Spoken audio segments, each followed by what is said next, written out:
Welcome to Ryson. Let's start today's story. On April 14, 1865, the president was assassinated in a crowded theater. The shooter dropped his weapon, slipped out a back door, and vanished. For the authorities left behind, the immediate problem was a complete vacuum of information. The government responded with a massive dragnet. They deployed hundreds of men to scour the countryside and authorized a massive $100,000 reward to find the assassin, John Wilkes Booth.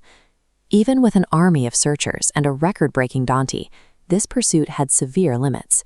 Investigators were dependent on physical footprints and word of mouth. It took 12 days to finally corner a man traveling by horseback in a regional barn. Decades later, the transportation revolution compressed geography. Automobiles and airplanes meant criminals could cross state lines before local police even had a suspect's name. The traditional posse, relying on men chasing a suspect through the woods, could no longer keep up. Law enforcement had to transition from physical chases to intelligence networks to track suspects who could move faster than information.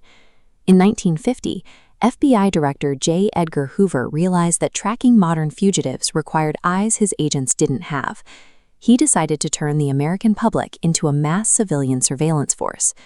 Hoover organized the 10 most wanted fugitives list as an unranked pool of suspects.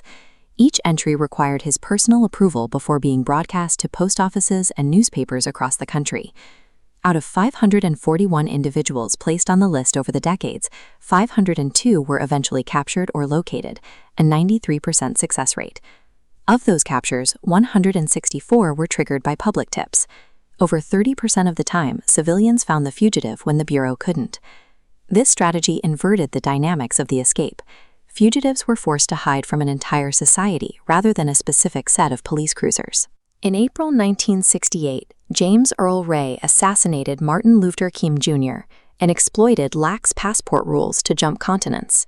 Using the alias Ramon George Sneyd, he secured a Canadian passport to travel from Toronto to London, then over to Portugal and back.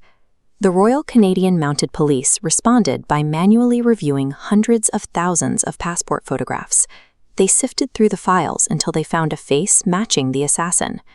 On June 8th, as Ray tried to leave the UK, a customs agent at Heathrow Airport noticed the name on his forged passport. A quick search revealed a concealed .38 caliber revolver, ending the 2-month pursuit. Ray's capture proved that as criminal flight went global, law enforcement required an interconnected web of international customs and record-keeping to corner suspects crossing oceans.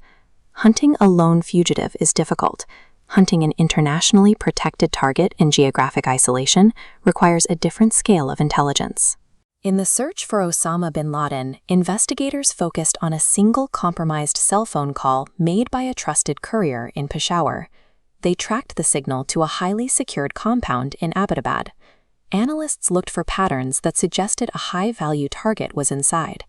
The residents burned their trash, and the compound lacked internet or phone lines.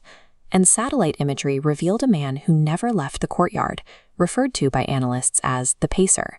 To confirm his identity, intelligence operatives staged a fake hepatitis B vaccination drive in the neighborhood, aiming to covertly collect DNA samples from the inhabitants. Years of data collection culminated on May 2, 2011. Stealth helicopters breached Pakistani airspace, and Navy SEALs executed a tactical raid that lasted 40 minutes. This operation represents the modern paradox of the manhunt.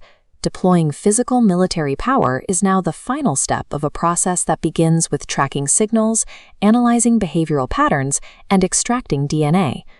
Modern pursuits operate on different timelines. Some are high-intensity regional blitzes, others are quiet, decades-long cold cases. In 2013, the manhunt for Christopher Dorner triggered an intense 9-day pursuit involving multiple agencies across freezing mountain terrain in Southern California. Compare that 9-day sprint to the 16-year search for mob boss Whitey Bulger. He lived quietly in Santa Monica, California, until he was finally located in 2011. Both cases share the same underlying vulnerability. Every fugitive has a biological and logistical necessity to eventually communicate, travel, or interact with society to survive.